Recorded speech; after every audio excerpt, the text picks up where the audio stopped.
pimpinan BPD itu perlu diminta seperti apa yang masukkan supaya tidak terlalu lama waktu kita buang. Karena kan tidak mungkin juga kita mau mengubah semua poin-poin di atas itu berasal dari isi dari Permendagri turunan dari undang-undang. Ya. Masukkan dalam ini tentang adanya undang-undang tentang BPDS kalangan desa dan BPD. Artinya apa yang sangat penting. Jadi karena dilengkapi kita mau mendorong ini pada satu lingkungan ini. Jadi nanti itu kami minta, jadi kalau bisa dibuatkan itu tuh jangan di nominalnya dihitung dalam dikeluarkan supaya sistemnya yang diwakilkan sistematis berjalan ke bawah, ke sistem bawah tidak ada lagi alasan pemerintah desa sistem masih tambah padahal desa itu sejahtera karena 3% dari dana desa. Karena terus terang yang desa-desa pegunungan itu ada kasihan sampai hanya 1 juta. 1 tahun. Pernah ada yang tidak. Bahkan ada desa yang tidak dapat. Semangat yang kami ingin dapatkan adalah mendengar selama ini seperti apa pelaksanaan dikombin dengan perda yang kita bahas. Nah, dari itu kita akan muncul bahwa apa yang harus kita buat, aturan apa yang harus kita dalami sehingga BPD yang ada di desa ini betul-betul bisa berfungsi sesuai dengan apa yang menjadi semangat lahirnya itu BPD. Pengawasan yang ada di desa,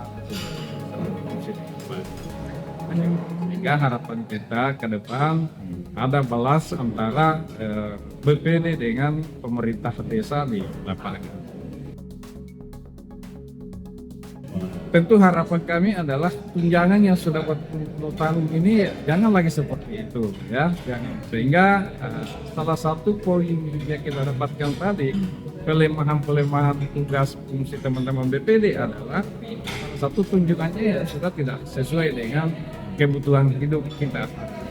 Sehingga dalam pembahasan ini kita lebih banyak masuk kepada tindak lanjut perda ini dalam rangka pembuatan perbuk. Perbuk ini betul-betul membawahi suara aspirasi dengan kehidupan masyarakat kita sekarang. Bayangin saja, ya, UMR kita hari ini tidak sesuai dengan tunjangan-tunjangan yang didapatkan oleh teman-teman BPD, termasuk operasional. Masa operasional ada yang 1 juta 1 tahun, 7 orang lagi, sangat mustahil. Sehingga harapan ke depan betul-betul sudah bisa kuat, bisa berdaya, ya semua ini diperhatikan. Kapan perda ini bisa selesai? Kita upayakan perda ini selesai, finalisasi ini minggu ini insya Allah. Ya, kami tetap berharap teman-teman BPD ikut bersama-sama kita finalisasi dengan bagian hukum. Di hari Jumat ini insya Allah kita finalisasi, kita susun draft perda itu seperti apa, narasinya seperti apa, untuk selanjutnya diberikan ke tahapan selanjutnya. Memberikan beberapa masukan poin-poin penting dalam peraturan daerah terkait dengan BPD ini. Yang pertama, penyesuaian undang-undang desa terbaru dengan perda lama, sehingga ini wajib dilakukan oleh pemerintah daerah. Kemudian yang kedua, terkait dengan penguatan eksistensi kelembagaan BPD, itu juga menjadi poin yang kalah penting di dalam diskusi hari ini. Kemudian yang ketiga, tentang penguatan terhadap kesejahteraan BPD, terutama hak-hak yang belum diberikan. Dalamnya ada tunjangan-tunjangan yang tentu perlu ada penyesuaian dengan beberapa daerah yang tentu sudah lebih baik dibandingkan dengan Pulau Mandar yang masih sangat rendah. Di samping itu, beberapa hak BPD yang juga sudah kita sampaikan, termasuk perlindungan ketenagakerjaan, perlindungan kesehatan, itu belum terrealisasi, dan mudah-mudahan itu juga bisa dikuatkan di dalam poin ini. Kemudian selanjutnya penyesuaian terhadap beberapa persyaratan-persyaratan untuk menjadi BPD juga masuk di dalam.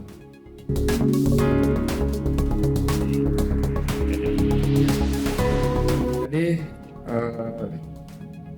selaku Ketua DPD Asosiasi Badan Permusyawaratan Desa Nasional di Provinsi Sulawesi Barat, tentu kami akan coba menindaklanjuti hasil pertemuan hari ini dengan melaksanakan RDP di tingkat provinsi, di mana tentu perda-perda yang dibuat yang berkaitan dengan desa itu akan kita coba diskusikan supaya di wilayah Sulawesi Barat ini ada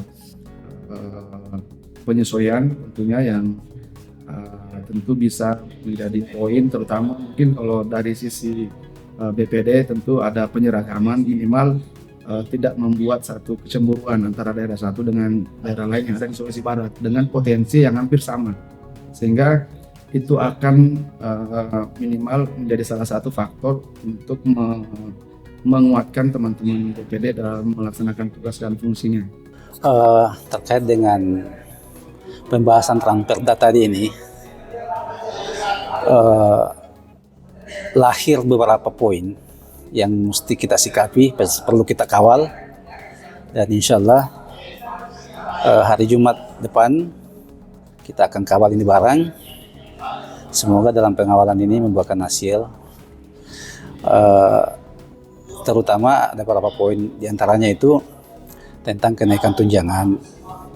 Ini hal yang sangat krusial, ini kenaikan tunjangan. Tidak boleh tidak.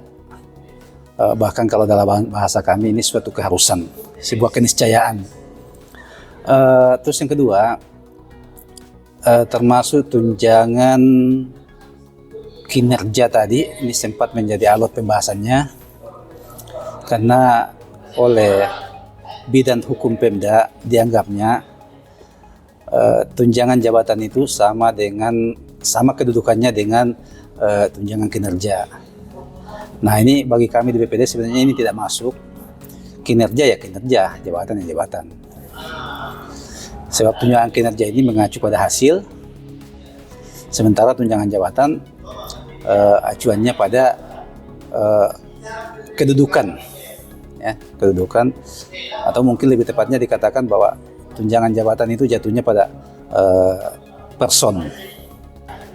Setelah pembahasan Ranperda tadi, PAPSI akan melakukan sebuah langkah atau terobosan-terobosan. Ya sebenarnya sih atas nama PAPSI yang bergerak, tapi pada intinya kita berbicara BPD secara komprehensif.